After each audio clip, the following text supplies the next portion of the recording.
Olá, boa noite. Como vai? Vai bem? Tomara que você esteja bem, tomara que você se mantenha bem. Está no ar pela TV Pantanal, canal 22, emissora do Grupo Gazeta de Comunicação, Rede TV, o programa Opinião. Hoje, a gente, nesta segunda-feira, 17 de junho de 2024, a gente abre um ciclo novo, né?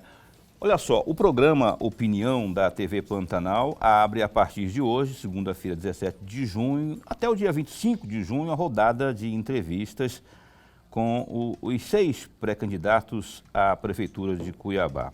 As datas das entrevistas foram definidas pela produção do programa em acordo com as assessorias dos pré-candidatos. O programa tem duração aí de 1 hora, ficando esses blocos aí divididos em 3 de 20 minutos cada.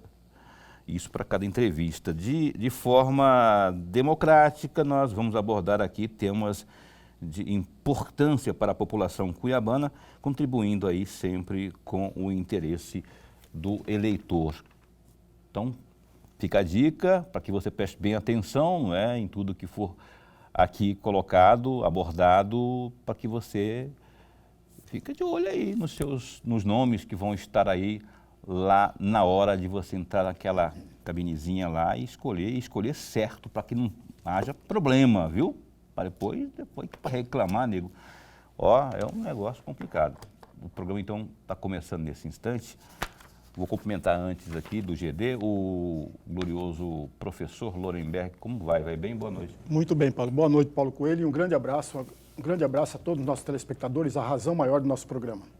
É uma grande verdade. Você que acompanha o programa Opinião aqui pelo canal 22, obrigadão pelo carinho da companhia, e também pelo Facebook, na página do Facebook ali, ó, só clicar ali naquela tajazinha de busca, TV Pantanal HD 22, ou 22 HD.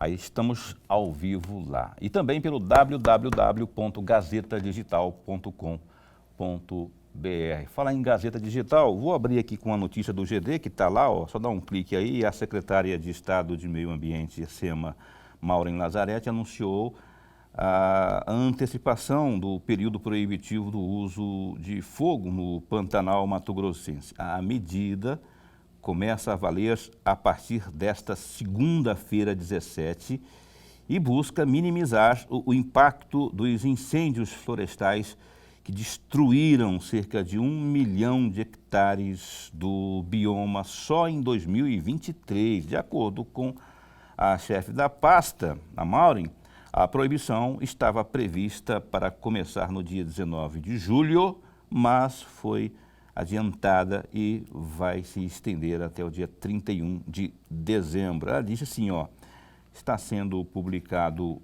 no IOMAT de hoje uma antecipação do período proibitivo só para o bioma Pantanal, porque o nosso monitoramento apresentou aí um alerta. Os avanços de fogo já se iniciaram e estão exigindo a intensificação das ações, fecha aspas aí, a Maureen Lazzaretti, nossa secretária de Estado de Meio Ambiente. Dá um clique aí, ó, tem essa aqui e outras tantas notícias aí, política, polícia, tem o esporte. Ontem em Cuiabá, rapaz, ganhou assim, bonitão, assim, de lavada do Fortaleza, está se reabilitando, saiu da zona de rebaixamento. O Flamengo, para variar, não, o Flamengo não ganhou ontem, mas empatou, não é? E o seu time também, e outras questões mais. Gazeta Digital. Pois bem, abrindo aqui, Abílio, vou chamar de deputado federal e pré-candidato, Abílio. Eu chamo de Bruninho ou de Júnior? Abrindo, Bruninho. Pode chamar de Abílio, não tem problema. Abílio, meu nome é Abílio. Candidato ou pré-candidato, Abílio. Mais uma vez o nome colocado à disposição da população cuiabana para um pleito que se avizinha. Qual a diferença do Abílio lá de 2020 para o Abílio de agora, considerando tudo que houve, aquelas batalhas, aqueles argumentos, propostas propositoras, os embates, enfim. Que diferença tem o Abílio de hoje em relação ao daquela ocasião? Boa noite, bom tê-lo aqui. Olha, o Abílio, ele continua quase o mesmo, quase o mesmo. O que muda é a cidade, os problemas da cidade. A cidade de 2020, ela tinha alguns problemas voltados à administração pública, a saúde já se apresentava os problemas que a gente tem hoje, e a cidade desenvolveu mais com as novas obras, como por exemplo o Contorno Leste e tantas outras obras que criaram uma série de novos problemas dentro da cidade que impactam na falta de planejamento urbano. Então um desenvolvimento não planejado como a cidade de Cuiabá tem sido feita nos últimos 307 anos, 306 anos. Então, assim, o que eu quero dizer é que o Abílio continua com a mesma paixão, mesma vontade de mudar a nossa cidade, continua com o mesmo carinho de fazer as coisas acontecerem. E eu não quero mais ser aquele cara que fica falando, eu avisei, né? Eu quero ser aquele cara que fala, eu resolvo, pode deixar que a gente vai resolver. Então, eu acredito que o Abílio de 2020 conhecia os problemas da cidade de 2020. O Abílio de 2024 consegue ter uma visão um pouco mais ampla de tudo que se passou e como se desenvolveu todos aqueles alertas que nós fizemos e consegue pensar numa cidade para o futuro, a cidade que nós queremos. Modo de pensar, Abílio, em relação, ainda nessa mesma seara aí, aquele Abílio de lá com o de agora. O que o de agora não faria, não colocaria em prática em termos de apresentação ao público, propositura, enfim, não faria agora que fez aquela ocasião lá? Teria erros a serem corrigidos, por exemplo? São perguntas muito filosóficas, porque o Abílio de agora não existiria sem o Abílio do passado. A gente aprende com os nossos erros, as nossas falhas, e nós aprendemos a corrigi-los. Algumas das falas que nós cometemos de errado no debate, na eleição passada, nós não vamos repetir.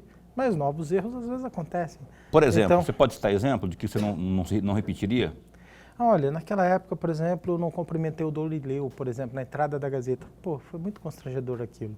E hoje eu já tenho uma postura mais fácil de lidar com o meio político. Antes eu tinha uma dificuldade, inclusive até de cumprimentar o Emanuel para o debate, você lembra? Chegava, não cumprimentava e tal. Hoje não, hoje eu me relaciono bem com todo mundo, separo a questão política da questão pessoal, então essa questão ela mudou bastante. Professor Lorenberg. Deputado e pré-candidato, é muito bom, mas muito bom mesmo tê-lo aqui no nosso bate-papo. Eu vou aproveitar exatamente a primeira pergunta, a primeira resposta que acabou de nos dar. O senhor tem uma formação de arquitetura e urbanismo. Sim, senhor. Eu estava relendo, melhor dizendo, o seu plano de governo de 2020, que foi registrado no Tribunal Regional Eleitoral de Mato Grosso. E eu destaquei o eixo 10 desse plano de governo, que fala exatamente sobre a habitação e urbanismo. Eu destaquei um trecho da página 28. Vou ler esse trecho que eu destaquei, deputado.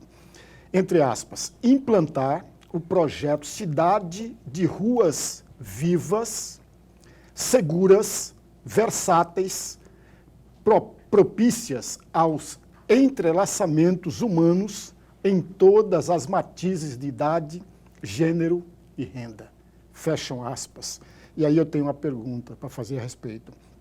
O senhor tem pretensão de repetir essa proposta no próximo plano de governo, agora de 2024, ou não, e por quê? Então tá. O senhor usou as palavras de um arquiteto, né? A gente às vezes quer usar palavras difíceis para dizer coisas simples. A cidade ela tem que ser viva, a cidade ela tem que ser dinâmica.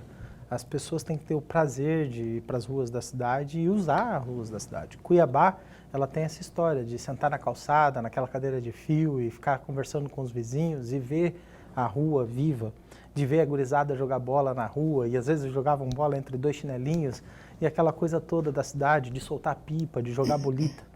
As ruas da nossa cidade hoje nem sempre são assim. Muitas das ruas, se for jogar bolita, vai jogar bolita nos buracos das ruas, que não tem pavimentação da forma adequada. Se você for vivenciar essa dinâmica de vizinhança, você já não tem a mesma segurança que você tinha na cidade do passado, que te permitia fazer isso. Algumas vias da cidade, elas não têm segurança de trânsito, que permite uma criança brincar na rua. Então, nós precisamos, sim, reestudar e planejar essa cidade, mexer com essa cidade, de maneira que ela possa ter vida. Como um poeta cuiabano que nós conhecemos muito bem falava, eu acredito, Moisés Martins, a cidade vive dos que vivem nela. E como é a vida nessa cidade que nós estamos vivendo? Eu estava conversando hoje com a nossa equipe que está desenvolvendo o plano de governo. Nós temos a região do Pedra 90 com mais de 120 mil habitantes. E quando a gente começa a olhar essa cidade por cima, olhando a mancha de espectro de cor dessa cidade, a gente vê que é só cinza, não tem árvore, não tem azul, não tem água, não tem nada. E aquela praça abandonada no meio do centro do Pedra 90 ali. Então, assim, nós precisamos reaproveitar a cidade. Se nós não dermos o bom uso para essa cidade, o mau uso vai imperar. E qual é o mau uso? Nós vemos o mau uso predominante das facções criminosas. Nós vemos um mau uso que está tomando conta da nossa cidade. Quando a gente não oferece lazer, não oferece cultura, não oferece esporte, não oferece nenhum tipo de atividade, outros meios vão oferecer. Então nós precisamos repaginar, reinventar, trazer a cidade verde, aquilo que falta para a nossa cidade, aquilo que é da nossa cultura. E isso está nesse plano de governo. Ele está escrito com palavras mais rebuscadas. Quando a gente estava desenhando e planejando em 2020, a gente quis ser o mais técnico possível na escrita do plano de governo. Mas às vezes faltou, talvez aquilo que a poesia nos permite fazer, trazer uma linguagem mais simples, para que as pessoas possam entender todas aquelas ideias que nós queremos para Cuiabá. Mas isso que o professor Lorenberg perguntou, Abílio, você vai dar uma F5, vai copiar e colar o plano lá de 2020 porque o plano, imagino eu, deste ano não está pronto ainda, né? Você deve estar, vai construí-lo. Constará aí esses pontos que o Lorenberg colocou? E muitos outros pontos. Nós estamos construindo. A questão da habitação, por exemplo, quando a gente estava falando. Quando foi o último conjunto habitacional que teve em Cuiabá? Nós tivemos o Nico Baracate, o Jonas Pinheiro, mas e daí? Quanto tempo faz o Nico Baracate e o Jonas Pinheiro? De lá para cá, qual foi o novo planejamento de habitação? Nós vamos fazer mais de 10 mil casas em Cuiabá. Mais de 10 mil casas. E estimular que sejam feitas essas casas. Quando que isso foi colocado? Nós queremos. Nós temos um déficit habitacional de mais de 40 mil pessoas que estão aí na informalidade, no aluguel dos jeitos, morando em lugares difíceis. Mais de 40 mil pessoas em Cuiabá estão em déficit habitacional. E isso está no último censo da cidade. Não é nenhum. Então, o que eu te falo? Isso acaba refletindo quando você vê a ocupação no entorno do contorno leste. E foram lá e desocuparam aquelas pessoas, colocaram dentro de um barracão, deram uma promessa para elas que um dia elas teriam uma casa para morar e elas estão lá dentro do barracão até hoje. E aí? E vai colocar onde? Qual é o novo projeto habitacional? Seja do governo do estado, do governo municipal ou da prefeitura de Cuiabá. Então precisamos sim ter planejamento para a nossa cidade. Quando planejou o contorno leste,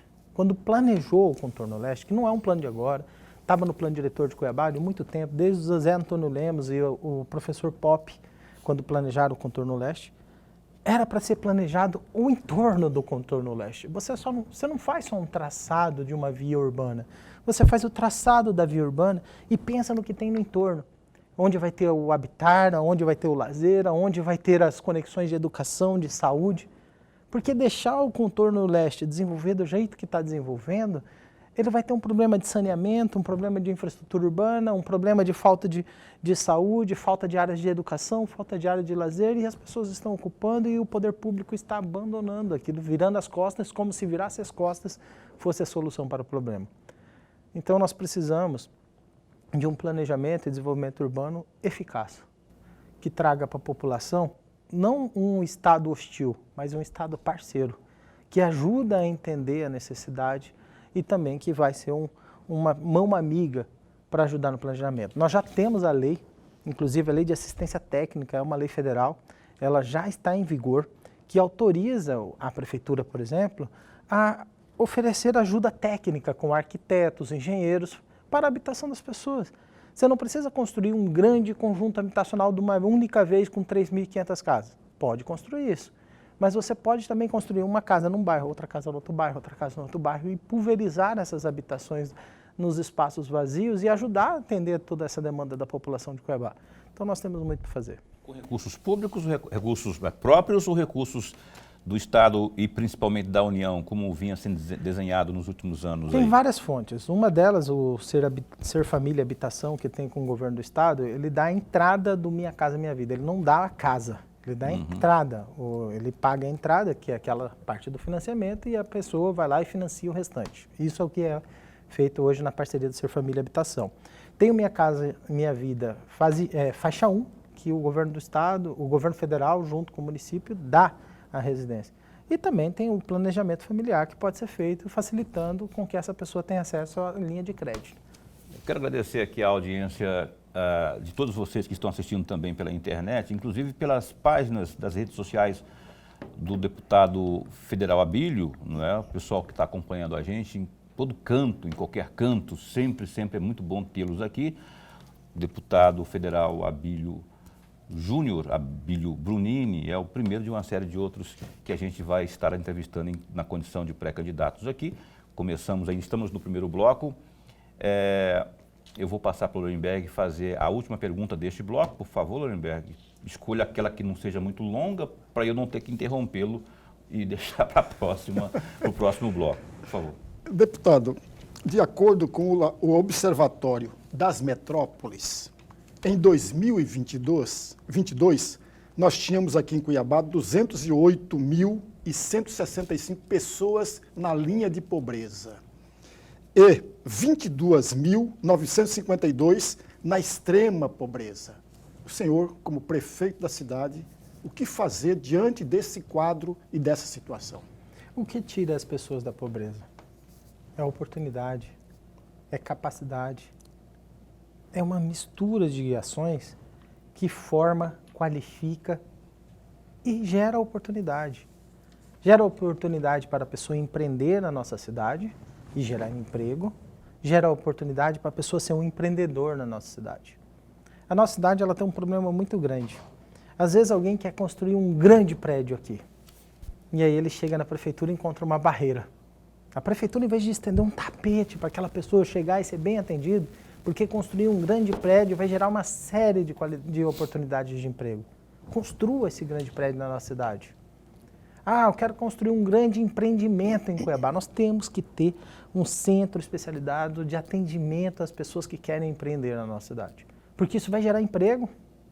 E também quero que as pessoas da nossa cidade sejam qualificadas, preparadas para empreender na nossa cidade. Não é só vir de fora, queremos também fomentar que o empreendedorismo venha daqui da nossa população.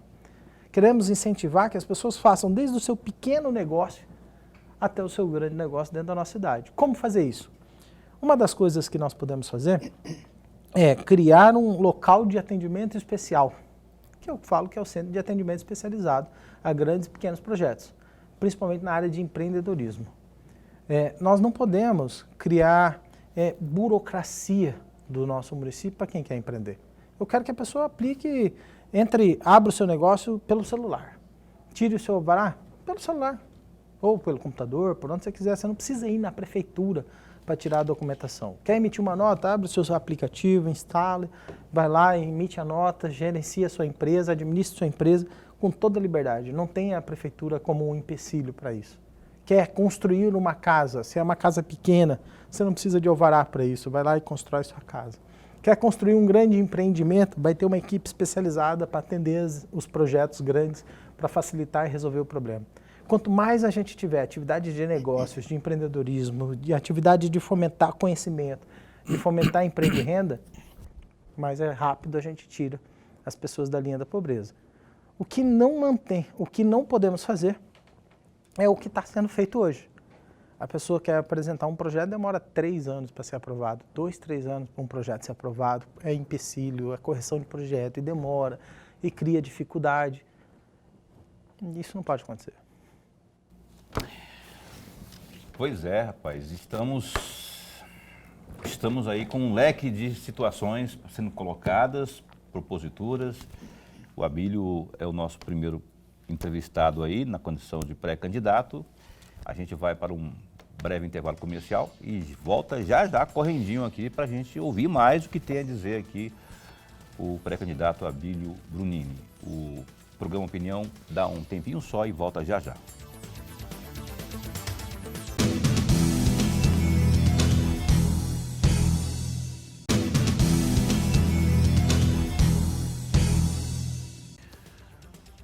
Bem, cá estamos de volta, programa Opinião na sua TV Pantanal, canal 22. E estamos de volta hoje entrevistando o deputado federal pré-candidato a prefeito de Cuiabá, o Abílio.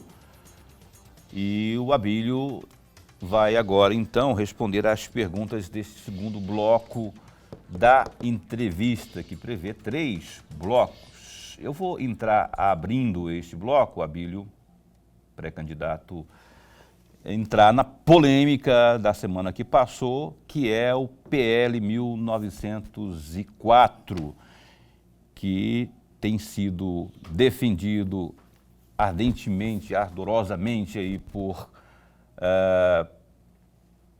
políticos, pessoas ligadas à oposição, não é?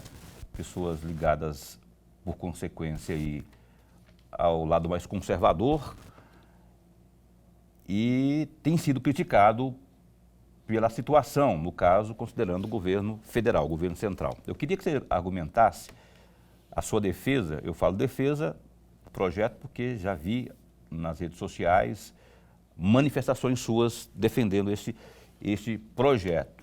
Você foi criticado, está sendo criticado aí por uma fala sua na semana que passou, dizendo que a mulher que não quer abortar, palavras minhas, para se livrar, depois para ir curtir a vida, esse curtir a vida aí que suou um negócio e muita gente pegando isso, transformando isso num canhão. Quando, na minha interpretação, foi uma situação que você colocou defendendo o projeto.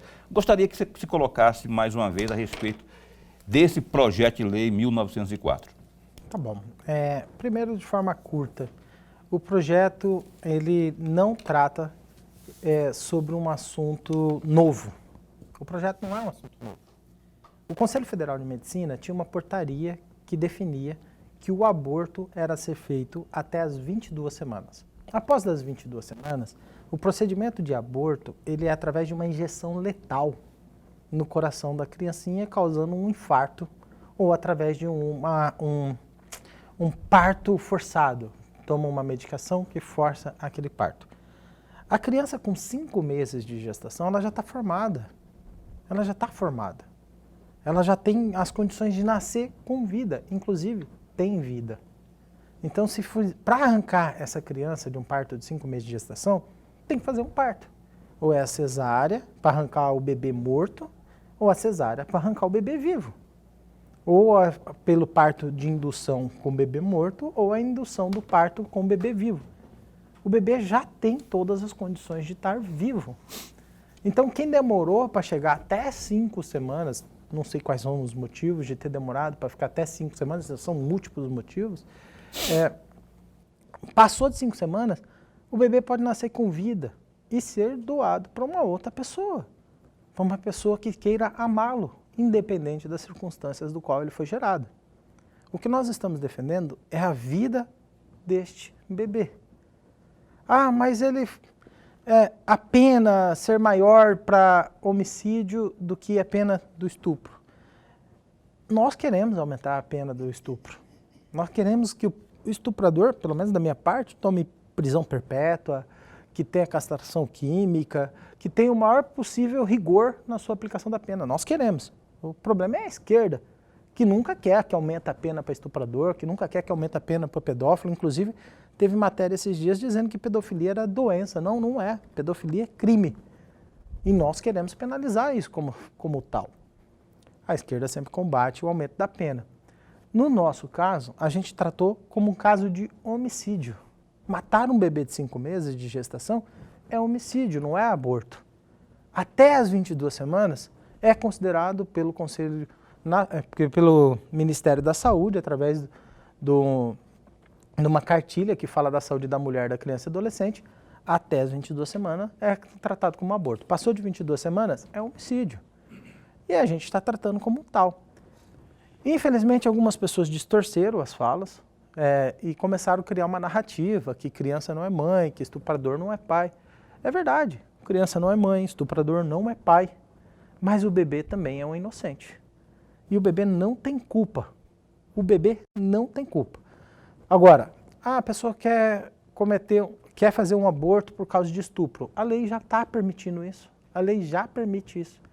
A lei fala ainda mais simples ainda, através da portaria 2561, que fala que quem quer fazer um aborto por causa de estupro, anencefalia ou até mesmo de risco à gestante, ela pode procurar uma unidade de saúde que vai ser apenas 2 médicos, 2 profissionais médicos atestarem isso e eles podem fazer o aborto até 22 semanas. A lei já garante isso à vítima de estupro, anencefalia ou a risco à gestação.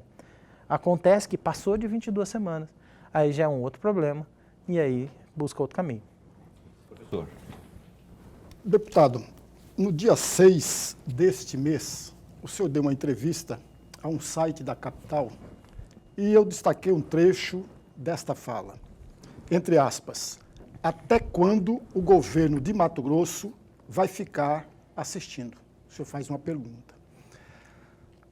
A segurança pública é responsabilidade do Estado de Mato Grosso, fecham aspas.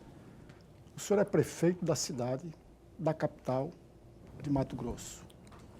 Diante da crescente violência na cidade, qual seria a atitude que deveria tomar o prefeito da cidade e quais seriam o encaminhamento para uma conversa com o governador do estado com a Secretaria de Segurança Pública? Tá. Primeiro que a segurança pública é responsabilidade do governo do estado. Isso a gente tem que deixar claro. Não é o Abílio que está inventando isso, nem nada. Está na lei. A segurança pública é responsabilidade do governo do estado. O município ele pode colaborar com a segurança pública, com monitoramento de câmeras de segurança, isso ajuda, inclusive compartilha essas imagens das câmeras de segurança para que o governo também tenha o acompanhamento disso. E se ele souber usar, inclusive com apoio de inteligência artificial, ele vai rastrear toda a circulação da droga na nossa cidade, e isso vai facilitar o combate às drogas na nossa cidade. Ele também pode oferecer ao município uma iluminação adequada, na maioria das vias, praticamente em todas as vias públicas, uma iluminação adequada, para que a gente tenha essa vigilância com mais segurança e responsabilidade, o rastreamento dos veículos para a gente saber para onde que o veículo está indo, isso também com a inteligência artificial é possível fazer através de câmeras de segurança daqueles veículos que são investigados dos esquemas ou até mesmo os veículos furtados, a gente consegue fazer o rastreamento com a Secretaria de Mobilidade Urbana. Então, existe uma série de medidas que o município pode fazer, incluindo com a Guarda Municipal, implantando a Guarda Municipal também, para ajudar na vigilância e monitoramento ao redor das escolas e em outras áreas por aí. Você defende a criação da Guarda Municipal? Eu defendo a coexistência. Isso constará no seu plano de governo, por exemplo? Com certeza. Eu defendo a coexistência de 2 programas. A criação da Guarda Municipal. Segundo, a ampliação e melhoramento do projeto em parceria com o Governo do Estado e a Polícia Militar. Os 2 têm que coexistir. Por quê? Porque eles são ambos necessários. A Guarda Municipal ela tem uma função específica e a parceria com a Polícia Militar que o município tem outra função. Se usar o veículo da própria Polícia Militar, simbolizando a Polícia Militar, representando a ordem pública, dando mais segurança para os munícipes, também ajuda muito. Então essa parceria composta ela vai melhorar a segurança da nossa cidade. Eu abri o programa abri esse bloco perguntando sobre essa questão do projeto de lei, o PL 1904. Eu tenho um adendo, né? Tem uma emendazinha que eu quero fazer aqui. A Ordem dos Advogados do Brasil, hoje, se manifestou a respeito desse projeto, classificando-o como inconstitucional.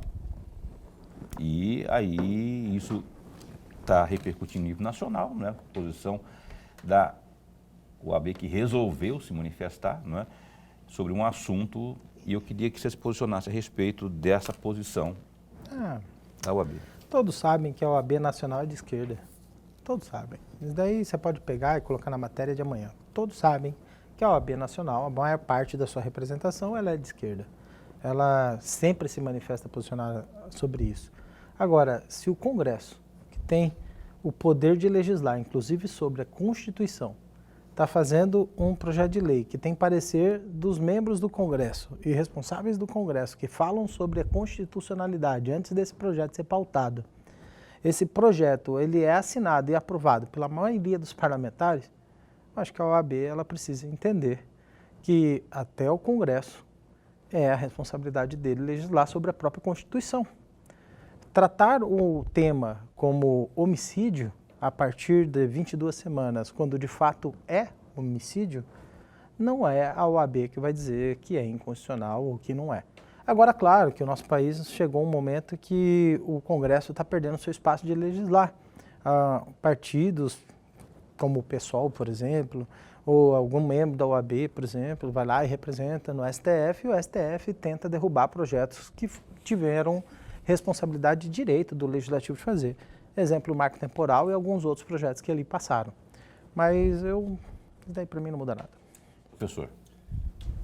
Deputado, o centro histórico sempre foi falado em todas as campanhas eleitorais, inclusive nas campanhas eleitorais do governo do Estado. Mas o centro histórico de Cuiabá continua o mesmo. Tem uma associação do Muxirum Cuiabano.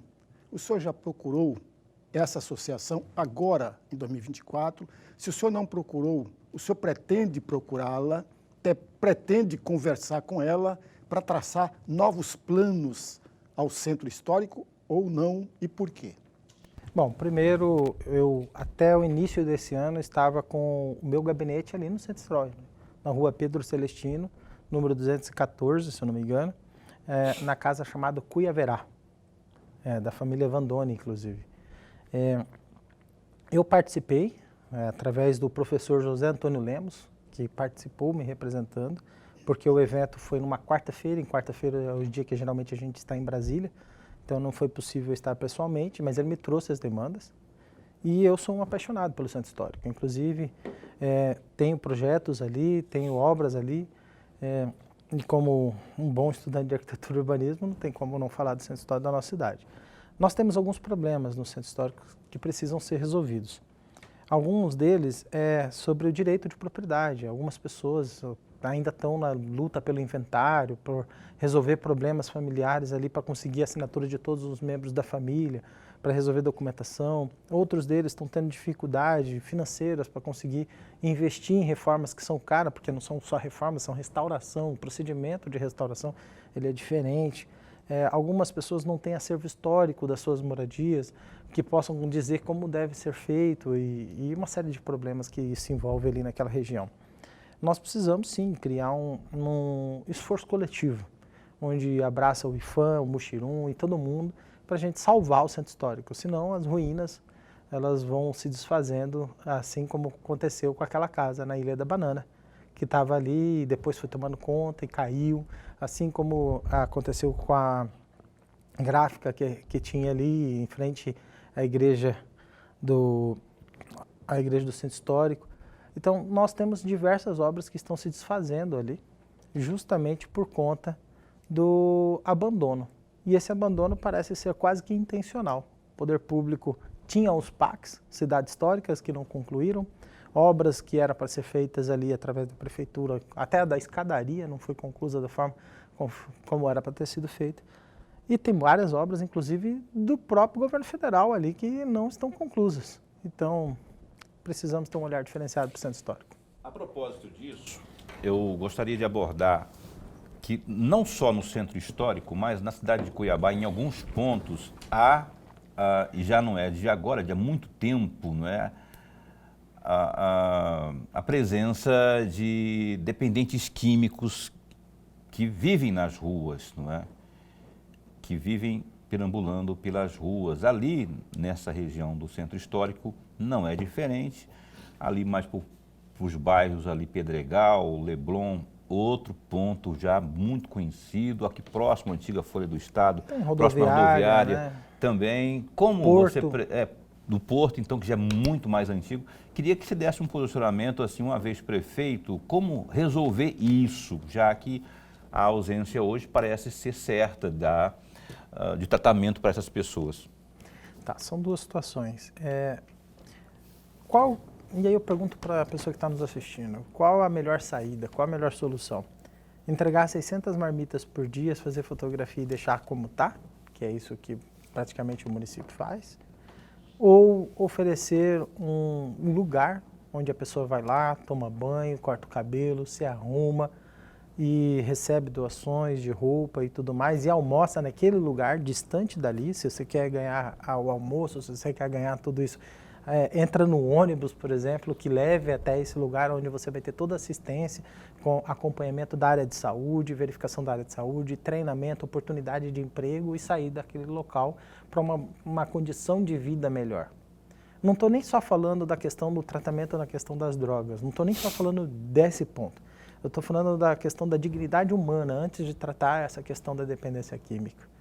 Porque se você deixar do jeito como está e só o município indo lá levar a cesta básica, ou só o município indo lá levar a marmita, eu acho que isso não vai mudar o quadro do que está lá. O município foi lá, inclusive, gastou um bom valor no Beco do Candeeiro e tudo mais, mas não tratou das pessoas. Tratou da tinta, da pintura e tudo mais, mas não tratou das pessoas. O Morro da Luz é um outro exemplo disso. O Morro da Luz é o coração da nossa cidade ali, numa questão urbana, não só a questão estética, mas também a questão da vida que tem naquele espaço e a ausência de conexão. As pessoas passam por ali e não sabem a riqueza que é aquele espaço e a história que ele já teve. E hoje ele é tomado pelas pessoas moradoras de rua. Que medida que a gente pode tratar para aquele lugar? Poxa, já pensou aquele lugar ser um lugar cultural, com segurança, monitoramento, guarda municipal dentro do Morro da Luz, um lugar que as pessoas pudessem caminhar ali por dentro, ter um momento de descanso, ter um momento de parada um pouco. Assim como o Porto. A história da nossa cidade também está no Porto. E o Porto é deixado de lado.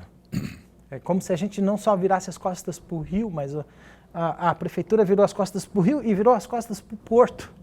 Então nós precisamos requalificar esses espaços.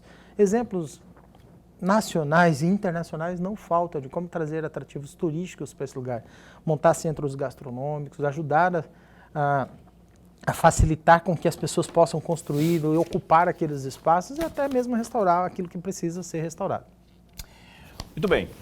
Final do segundo bloco aqui de entrevistas com o pré-candidato a prefeito de Cuiabá, Abílio Brunini. A gente volta daqui a pouquinho após o intervalo, um instante só.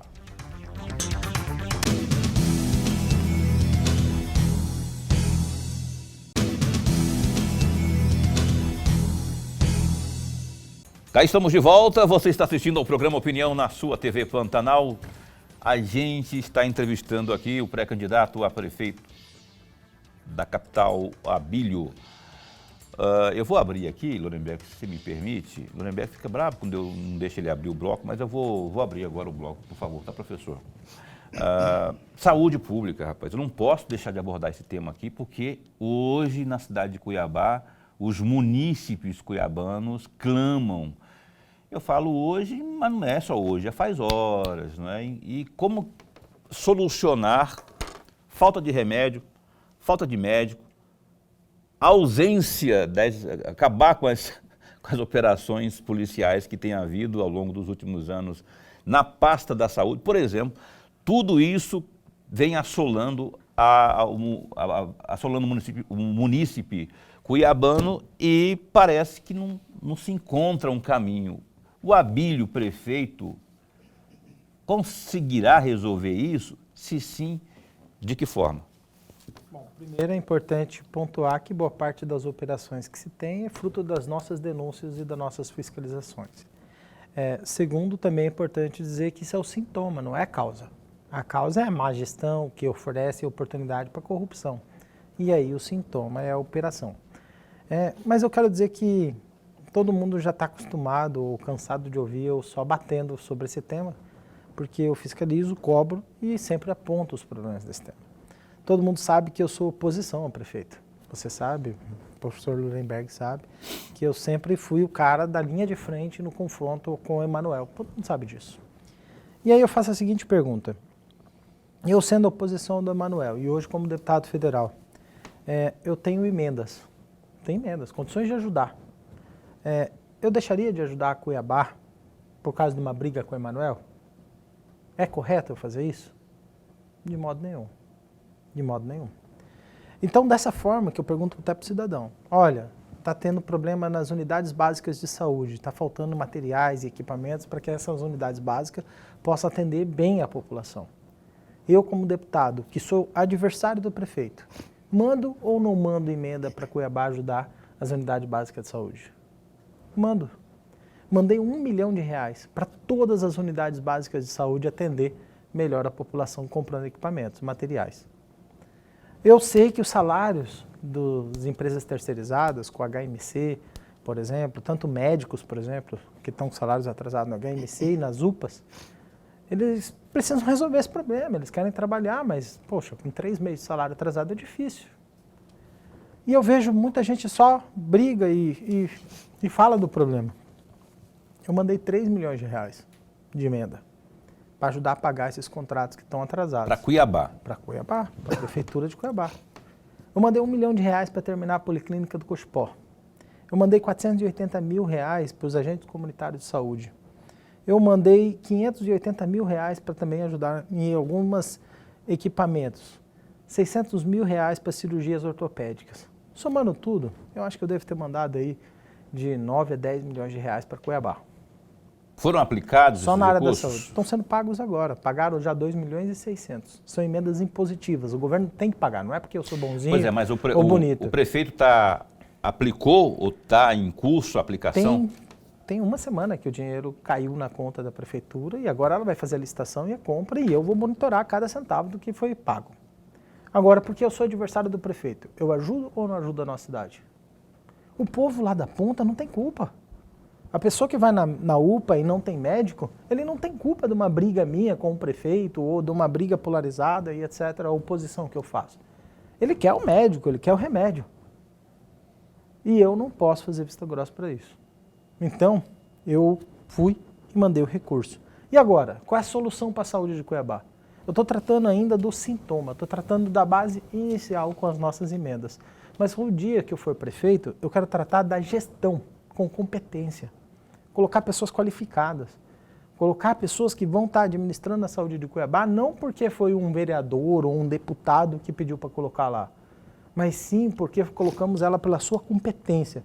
Quem vai cuidar da saúde bucal não é a mulher do deputado Barranco.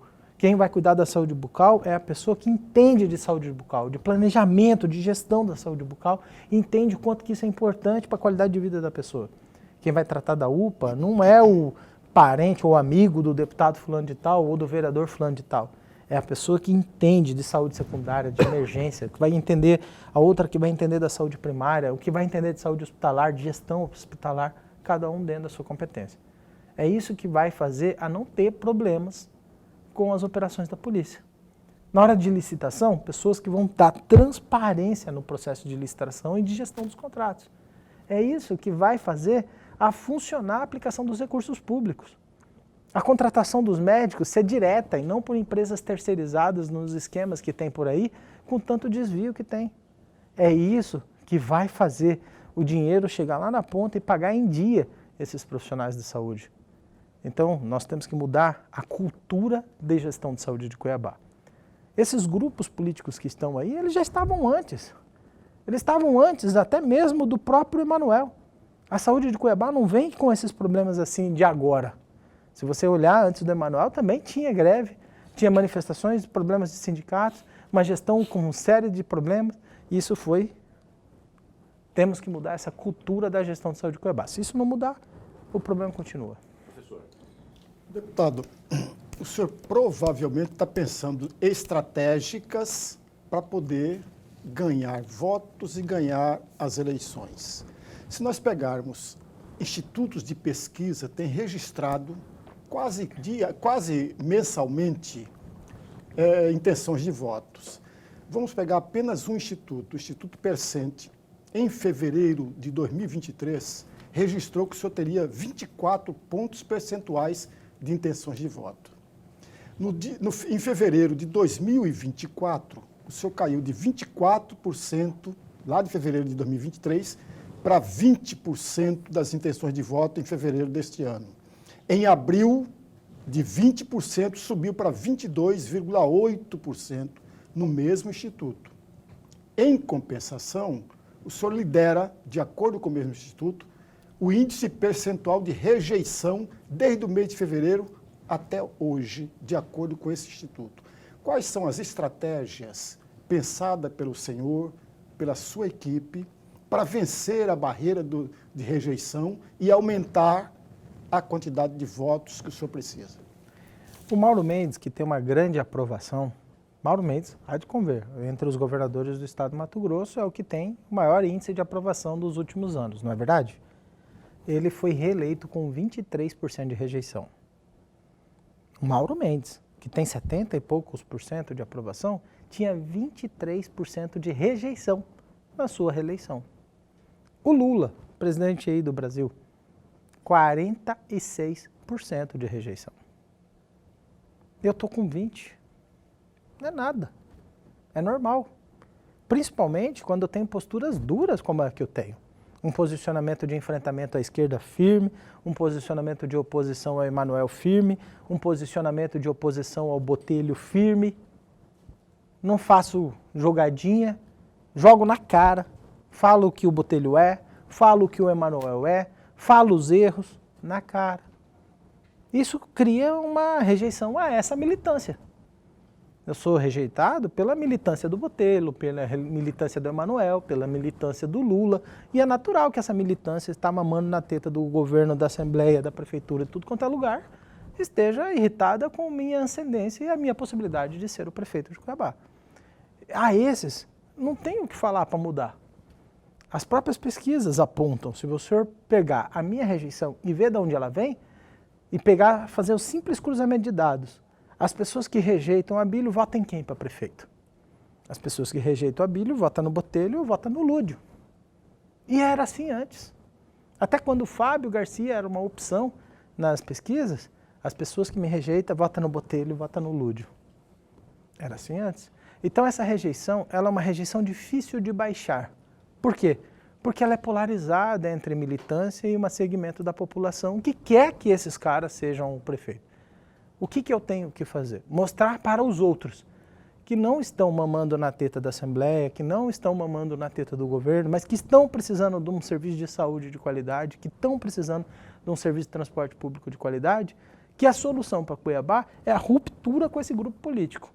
Se continuar do jeito que está, não tem solução. Vou fazer uma pergunta com dois viés, ou uma pergunta em duas, né? Vou fazer duas em uma só. A primeira, há no mínimo três, aspas, transferidores de voto aí. Mauro Mendes, um que você acabou de citar aí, inclusive com elogios, governador, que apoia Botelho, até por força do partido. Luiz Inácio Lula da Silva apoia o Lúdio Cabral e o ex-presidente Jair Bolsonaro apoia Abílio Brunini. Isso, na sua avaliação, capitalizará, será definitivo, decisivo nesse pleito deste ano? Se sim ou se não, queria que você argumentasse. Não, eu acho que tem que colocar uma outra situação. E o povo? E o povo está com quem? Né? Acho que não é esses players que vai definir o voto do povo. O povo, ele vai analisar as propostas dos candidatos, vai analisar os projetos dos candidatos, vai analisar o que esses candidatos podem fazer de melhoria ou a mudança que o povo quer. Na própria pesquisa que o professor Lemberg falou, 71% da população tem um desejo de mudança. 60%, 71% da população tem um desejo de mudança. E aonde está esse desejo de mudança? Quem representa esse desejo de mudança? Você vai me falar que o Eduardo Botelho, que sempre foi aliado do Emanuel, nunca criticou o Emanuel nos seus problemas. Quando tinha crise de saúde, ele era contra a intervenção, se vocês se lembram, ele não era tão a favor. Sempre que o Emanuel foi buscar a salvaguarda, ele ia buscar essa salvaguarda na Assembleia Legislativa com o Botelho, e agora o Botelho faz de conta que não está ligado ao Emanuel. Então, assim, eu não quero gastar muito tempo da entrevista atacando, sabe? Eu gostaria de até fazer minhas propostas, mas o povo é o que vai fazer a mudança da situação. E outra coisa, eu acredito que o Mauro vai apoiar quem for o próximo prefeito. Se o próximo prefeito for o Abílio, vai ter o apoio do Mauro, vai estar junto com o Mauro, porque o governo do estado precisa ajudar Cuiabá e vai ter essa parceria do Mauro. Se o próximo prefeito for o outro, ele também vai. Mas eu tenho quase certeza que a gente assumindo a prefeitura de Cuiabá, fazendo licitações sérias, fazendo contratos corretos, administrando de forma correta os recursos públicos da nossa cidade, o Mauro Mendes vai estar junto com isso e vai estar nos ajudando a cuidar da nossa cidade. E a segunda parte da pergunta é quanto à construção do seu grupo político para esse pleito. Como é que está hoje? Com quem o PL pode contar? Já tem como liquidez certo? E como é que está a construção deste grupo? Então, eu volto a dizer que nós estamos muito mais preocupados em atender às necessidades da população e os problemas que a população passa no mesmo dia, do que atender necessidades de grupo político. Não é essa a nossa intenção. Nossa intenção não é atender a necessidade do grupo político, qual é a necessidade daquele partido, o que aquele partido vai ter, se o partido tiver isso ou não tiver isso, não vai estar com a gente, se o candidato do grupo, se o nome do grupo, se o deputado do grupo tiver isso ou não tiver isso, vai estar com a gente.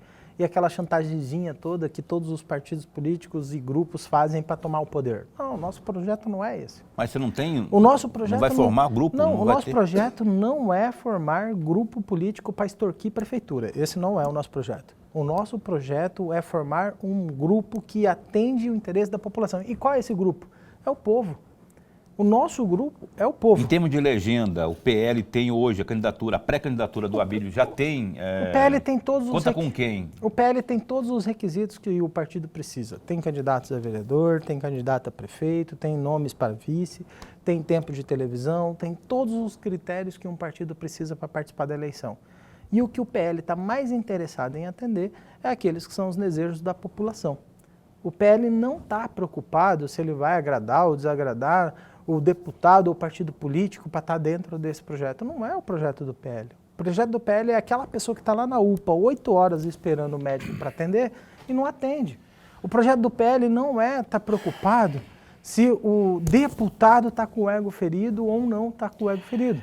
Entendeu? Candidato a vice, nome para vice, como é que está isso hoje? O nome para vice está muito bem resolvido, a gente tem algumas opções. Eu não vou falar o nome da opção agora, apesar que muita gente já...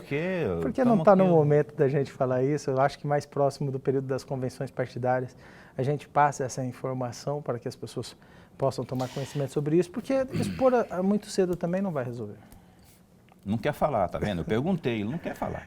É verdade. Lorenberg, deixa a última pergunta do programa. É isso que faz a pessoa assistir a próxima entrevista, porque aí a pessoa fica, pô, então é na próxima entrevista que ele vai falar o nome da vice. Tá bom, a estratégia é boa. Professor, a última pergunta. Mas é melhor do que o outro candidato, já teve 5, 6 nomes de vice que falou e nenhum é, então tá melhor que o outro candidato. Professor. O deputado, no plano de governo anterior, na página 5, o senhor traz o Plano Diretor Participativo de Desenvolvimento Municipal. E dá foco, vem o foco da economia verde, com finalidade de alcançar sustentabilidade do ambiente. Isso será repetido no próximo plano de governo ou não e por quê? 1 minuto para a sua resposta. Poxa, só isso. É porque o horário de rede aqui é... Em todo caso, o plano diretor precisa ser participativo, sabe? Nós estamos aí com um tema polêmico na Câmara Municipal, discutindo sobre o plano diretor, inclusive foi encaminhado recentemente, com uma série de questionamentos pelo Ministério Público. E eu quero dizer a toda a população cuiabana e aqueles que participaram, nós queremos que o plano diretor ele seja, de fato, um plano, um projeto para a cidade para os próximos 10 anos, como ela vai se desenvolver e um gatilho para os próximos 30, 50 anos, para Cuiabá de 350 anos, como a gente espera projetar. Nós temos que pensar para frente. O plano diretor não é apenas um papel que vai ser aprovado no Ministério das Cidades e aprovado na Câmara dos Vereadores. Nós queremos algo que seja entendedor do que é o complexo da nossa cidade. E para isso nós vamos sim colocar o povo para participar disso. Deputado federal E pré-candidato à Prefeitura de Cuiabá, Abílio Brunini, muito obrigado por estar conosco aqui, viu? Nós faremos outras entrevistas, até na condição de candidato propriamente. Esse espaço continua após para bem informar. Tudo de bom. Obrigado, é um prazer estar aqui. Abraço para a sua equipe também, que está toda aqui, não é? De assessores e tudo mais. A gente se encontra, Lorenberg. Até amanhã. Amanhã nós não teremos entrevista com pré-candidato, mas sim nós teremos, depois de amanhã, com o Carlos Avalone, pelo PSDB. Vai estar conosco na quarta-feira. É isso mesmo? É isso aí mesmo. Dia quarta-feira, dia 19, Carlos Avalone aqui conosco também, que é pré-candidato a prefeito de Cuiabá. É isso. Nosso primeiro passo nesse sentido foi dado. Que venham os próximos. Até lá, se cuida, fica bem, fica com Deus também.